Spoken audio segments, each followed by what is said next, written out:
Yes.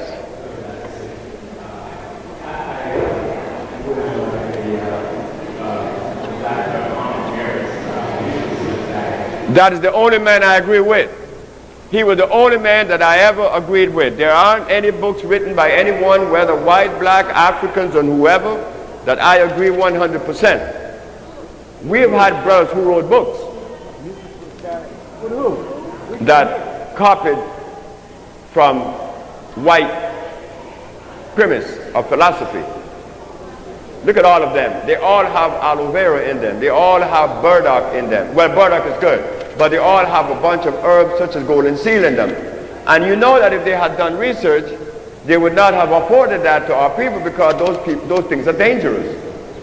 Arnold Everett, on the other hand, he talked about the mucusless diet. He doesn't talk about herbs and how to cure disease, but he said that if you stop eating foods that would break down the mucous membrane, mucus making foods, that you would be healed again from any disease that you have. Just stop it. Arnold was a white man, as you know. He was a German. He made a mistake. He told the world that a black man was inherently superior to a white man. They didn't like that. He also said that when the white race stopped eating acid foods, that the body would begin to turn brown, like an Indian. Yes, he did say that. And he also said that when he tried himself, he used himself as an example. He was in good health, and he cut himself, and the wound healed in less than no time, maybe 5 or 6 days. It was closed and there was no pus. He began eating potatoes and carrots and cabbage, and when he cut himself, it turned to pus, and it took a long time to heal. This is why when you find our sisters with these sores on the side, those insulin ulcers, it takes a long time to heal, and they never heal. Arnold Everett is the only person that I agree with 100%. Yes. I want to say something. There is a sister in this audience that has been following. We have been close for many years. I would say like 13 or 15 probably. The sister came to us, and she had cancer of the breast, and she's in your audience now, and she sells the compound, and she'd have done a beautiful job. Sister Maxine Salam. I would like for her to come up and say something if she's nearby. She's a beautiful sister, someone that you're going to love. Where are you? I know she have a lot to say, and what she have to say you're going to like. Because when she talks, I'm inspired too. It was her advice to tell you, she told me to bring this product and show you, because I never show you anything. And she was the one that recommended that.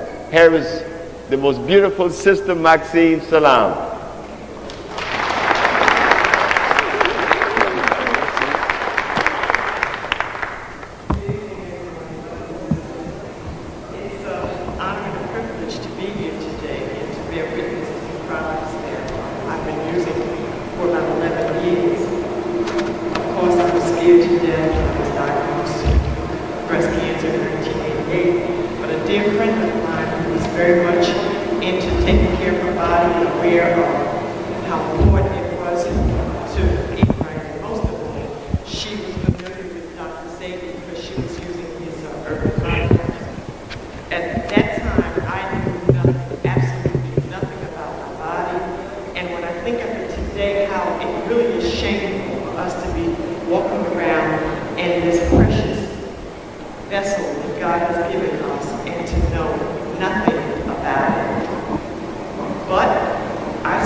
Dr. Sebi, I tell you, I sat in the audience and I believed very little of what said.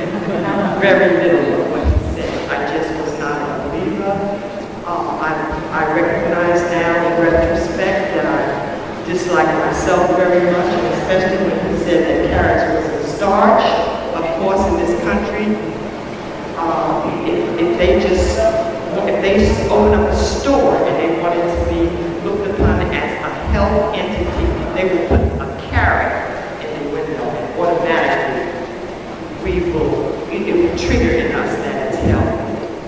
When Dr. Sebi said carrots was a starch, I just rejected him, and many times we reject our own because of a degree of self-hatred we have for ourselves. When someone from another race tells us something, we're just kind of sick that way. And I'm telling you, this was my problem. However, as I continue to take the herbs, I continue to pray for strength, I continue to talk to friends who knew that this product worked. At that time, we had an Herbal Research Institute in Brooklyn, and that became my social life. Every weekend, I would travel from Newark to Brooklyn and just meet so many different beautiful brothers and sisters who were bearing witness to the success of what these herbs do. Me, in my frightened state of mind, I had no knowledge, but I was blessed to come every weekend and sit among these brothers and sisters. And actually, I didn't meet Dr. Sebi until 6 months after I had started taking the herbs and started planting. Today, it is my way of life. I make a living distributing the Big Tree products. They are my best friends. I travel with the herbs in my pocket, everywhere in my pocket. I take them to work, and I'm so happy when they changed over from the liquid to the capsules. At first, I wasn't so happy because, as taking the liquid, it goes directly into your blood system. It doesn't have to be broken down and digested. But actually, it was a progressive move to put the herbs in a capsule form because it's very convenient, Like Dr. Sebi says, we have been told so many untruths, so many blatant lies, such as milk is the perfect food. That is one of the biggest lies that we've been told in our life. Now we're discovering that they're telling us that it's the fattest food, that it causes heart disease because of the cholesterol. So now you see them with 2%, 1%, 0%, all kind of artificial milk to substitute for it, when Dr. Sebi has been talking this truth for many, many, many years. When I say my prayers, I often pray for him and his family for the contribution that he has made to humanity. Perhaps we can't see it on that level because we are, in a minority in this country, in our community. It's very difficult to convince people that they must take care of their body, that the food that we're eating is killing us, that it's it's by design that the biggest businesses coming up today are places like CVS, Rite Aid. Notice the businesses that they're building in our community. It's by design. First they bring us McDonald's about 30 years ago, and now here they are with CVS, Rite Aid, Eckerd, and all the pharmaceutical stores. You have to take heed. When you start taking these herbs, it does affect your thinking, your perception, because it's true. It's similar to going to the supermarket and seeing so many older people, so many mature people like myself and older that are hooked on Coke and Pepsi.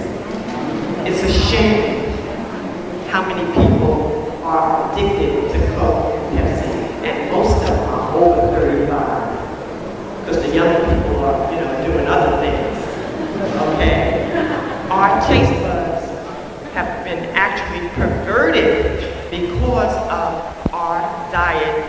artificial food, okay? We have to take heed, and it's wonderful that Dr. Sebi has been invited into the pulpit to give this message. It is truth. And I'm thankful, I'll always be grateful for Dr. Sebi and his contribution to humanity and for the wonderful herbs. They are excellent. The quality of these herbs are superior. I have no customers, no clients, no friends that have been disappointed with the herbs. I just pray that more people take heed and come so that I can get off of that 9-to-5 job that I have. I haven't quite made it yet, but trust me, folks, the herbs are wonderful. The herbs are the real food. So if you really want to do yourself a favor, and this is I'm going to say one more thing. When I went to Dr. Sebi one time, he told me that actually I was so uptight, like most of us are, when we desire to make the transition to a better life. We worry about, well, what do you eat? If everything is hybrid and everything is man-made, I mean, you know, you do get in a tizzy, for lack of a better word, because you say, well, what can I eat? Sebi, as we affectionately call him, said, you don't have to eat anything. Drink the water and take the herbs. And the herbs are your food. Well, my mind just couldn't. It was a little too deep for me at that time. You know, it was too heavy for me to comprehend. But in reality, it's the minerals in the herbs that feed your body, that give you life, that give you energy, that remove the mucus and the toxins and the pollution and the poisons. So in reality, we eat for nourishment. We've gone off on a tangent, and we're eating now for, you know, just satisfying our taste buds and our lower desires. But food in its origin is for the nourishment of our bodies. Okay, so getting back to when Sebi told me to just take the herbs vaccine, I was so scared, you know, of dying. Wasn't quite ready, like most of us are not. But psychologically, I was in a lot of fear, but I listened to him, and I did start just taking the herbs and just drinking the water. And this has been 11 years ago. Okay, and they talk, and it's a shame. Sisters call me up. I meet sisters every week who have had mastectomies done to them. I tell them, if you're up on top of things, they're saying in the New York Times, they've been saying here in the last recent years that the mastectomy is totally unnecessary. Totally unnecessary. I knew a young lady who had breast cancer. She went on and had the other breast taken off because she was afraid she was going to, you know, it was going to metastasize to the other breast. She died anyway because it went to her spine. So it's ridiculous to just submit to these things. You have to, you know, compare what he tells you. If you don't believe him, do like I do. I did. I had to go all the way to California to the health food store and get a chart that the Caucasian had produced that said, yes, carrots is a starch. Granted, it might have some kind of nutritional benefit, but the evil, what he's saying, the mucus is far worse than the benefit, okay? And I could go on and on, because that's what I do, is on a part-time basis, I talk about Sebi's herbs, and I could do it all day long, okay? But I'm just telling you, I bear witness that the herbs are the best. They're of an excellent quality. No, they're not on TV. They're not. We don't have shiny ads in the magazines. It's a shame that we don't. But somehow, people underestimate the quality and the value because it is not, you know, into big advertisement. But believe me, Sebi's herbs are the best. One of the best things that happened to me in my life. I never had any chemo and any radiation in my body. Thank you.